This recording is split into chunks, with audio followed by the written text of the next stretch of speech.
Well, a flurry of headlines this week gave some interesting insight into a dynamic inside the Republican Party as the midterm cycle heats up in the fall that is well worth thinking about for a moment. You can see the Washington Post story right there. Peter Thiel rebuffs Mitch McConnell over Senate rescue in Arizona. This is also about the Ohio race when you really get into it. Basically, Peter Thiel backed former business associates Blake Master and J.D. Vance in the Arizona and Ohio races. Those are key races in swing states, obviously, and when Thiel came in, he wanted to back candidates who would be a bulwark against neoconservatism or would be a sort of a breath of fresh air in a party that was dominated by neoconservatism. He said he didn't want to get into, quote, a tit for tat over general election spending with Democrats. He just wanted to be in early to give those guys a boost. Now, McConnell's Senate Leadership Fund last week abandoned $8 million worth of ads that were set to air in Arizona on Master's behalf. The Washington Post reported that they had a conversation. Thiel and McConnell had a conversation. It gets into all of their personal grief, about Masters and Vance attacking McConnell. But then Mitch McConnell, as Tim Miller says here, blinked in his standoff for Thiel, and he'll be a special guest at a fundraising dinner on behalf of Blake Masters. McConnell earlier this summer said that he set the groundwork for not doing as well in the Senate as some people had hoped Republicans would, and actually took a dig at the candidates. Then Rick Scott came in with a Washington Examiner op-ed this week and criticized, as we wrote in the Federalist, he savaged Mitch McConnell for trying to sabotage Republican Senate races. Rick Scott criticized Mitch McConnell. They've also been having a sort of back and forth since the spring. Rick Scott goes after Mitch McConnell for saying, for criticizing Republican candidates in the middle of an election cycle, which is entirely fair for McConnell to criticize the candidates in August of a midterm cycle. So Ryan, all this said, this insight into the dynamics of the Republican Party, into the dynamics of money in politics, into the dynamics of the sort of MAGA, however that's defined. I think Masters and Vance are very positive iterations of the sort of post-Trump Republican Party, and that's why Mitch McConnell doesn't like them. What's your read on all of this? So much fun stuff going on in this dispute. Let's sidecar the Rick Scott thing though, which is super fun. Knives are out for Rick Scott. People are leaking that all the money's disappearing. Where'd all the money go? Or he raised so much money, it's all gone. Rick Scott oversaw the largest Medicare fraud in the history of this country, and then used that money to run for the Senate and then for governor in the Senate.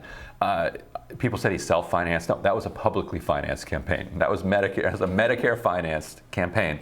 So then he takes over the RS, whatever, Republican Senate Committee, and the money all disappears. So you put a Medicare fraudster on top of the committee, and the money disappears. How shocking. I can't believe that happened. Poorly spun. We're like, we need to run this like a business. No, not like one of your businesses, Rick Scott. So but his business was very successful. That's true. He did quite well. And then settled this multi-$100 million fine. So putting that aside, Yes, let's put that aside. We won't spend time on it. Peter Thiel spends $15 million each or total in Ohio and Arizona. A lot. Boosting J.D. Vance and Blake Masters. Yeah, $15 million. Through the primary. And then he's like, all right, I'm done. And the Republicans are like, wait a minute, what do you mean you're done? These are not necessarily the folks that we thought were most electable in this state. Mm-hmm. You spent $10+ million to get them elected, and now you're just walking away and leaving it on us. And he's like, yeah, I don't really want to get a tit for tat with Democrats. Well, the tit for tat, we call that a campaign. That's a general election. What do you mean you don't want to get in a tit for tat? So I don't understand from Peter Thiel's perspective how it benefits his movement or his ideas if he rams through two guys and they both lose then in the general. I mean, J.D. Vance will have to work really hard to lose. Not impossible for him to lose. Blake could genuinely lose. He's down. Yeah. He's down to the point where a lot of Republicans are like, we're not going to win this race. But he could win. He could win. They said that about Ron Johnson 6 years ago, and he came back and won. Yeah. Anything could happen, but it's been a debacle so far. So I don't quite get from his perspective, from Thiel's perspective. I mean, that's fun to watch, but like, what does he think he's doing here? I think the answer's in the Washington Post op-ed where he says, according to the Post, he's worried that further association with Peter Thiel, if he keeps funneling money into the campaigns, it'll actually be... I think that ship has sailed. Yeah, I think that's a good argument. He's worried, though, that's his concern, according to the Post, that if he keeps pumping money and if he is the real person backing these campaigns, then it makes those attack ads easier to make. And no, the average voter is not going to make the distinction between whether he backed in the primary or the general. So I think you're right. This ship has definitely sailed. Yeah. But in Peter Thiel's defense, Mitch McConnell doesn't like these candidates. He never has liked these candidates, and that's why he's sort of, as Rick Scott pointed out, I think McConnell's comments last month were really about Herschel Walker, probably Oz, who Trump really wanted, and probably also about Vance and Masters to some extent. But that being said, I really think it's Mitch McConnell is not the one who knows how to win elections in the post-Trump Republican Party. Mm-hmm. And there are people who have new ideas, better principles, that are not sort of neoconservative and utterly devoted to the Chamber of Commerce. And that's what Peter Thiel is backing. And if Mitch McConnell doesn't want to get on that bandwagon and doesn't want to put the money that he would put into other candidates who never had Thiel backing to begin with, if they happen to be sort of heterodox and say some stuff like Mitch McConnell shouldn't be a majority leader, then if he doesn't want to put the money into winning those seats, then he's committing a form of like political suicide basically, because it's just he has to accept the new sort of base of the party, which is more working class. And I wonder if he's just kind of okay if they lose. I think he is. Mitch McConnell loves to obstruct more than he loves to make policy. His right. Policy is obstruction. And if Republicans have the House, then they can obstruct Biden's legislative agenda. Yeah.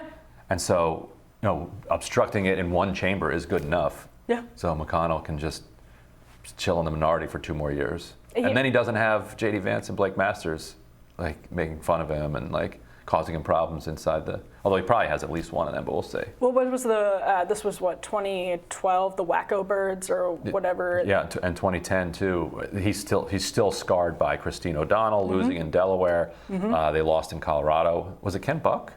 I don't know, but the war on women was I think that's left a really big scar on the Republican establishment. And they're kind of terrified of Christine O'Donnell's. They see a Christine O'Donnell around every corner. Right, because they didn't take back the Senate until 2014 when really they felt like they should have had it at least by 2012. And McConnell feels like they left 4 or 5 seats on the floor in 2010.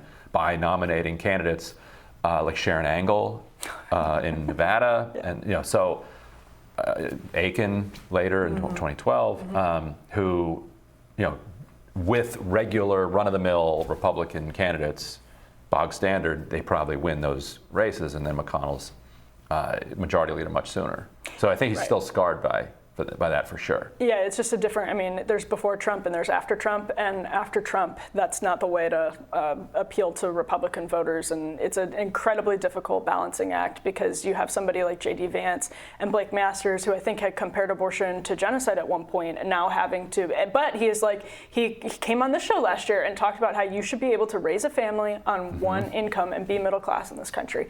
That is a super appealing message, and you didn't have the McConnell candidates making that message, and they wouldn't support policies like that. So, it's a tough balancing act. Nobody, as we talked about in your radar, nobody can be Donald Trump. Nobody can pull that really fine line off. It's not to say that Trump doesn't go over any lines, but it's the double-edged sword. Some people love that, and it gets them to vote. So, all that said, this is something to definitely watch and to continue watching, because I think the future of the Republican Party is wrapped up in this feud. Yeah. Well, we'll be back with more Rising right after this.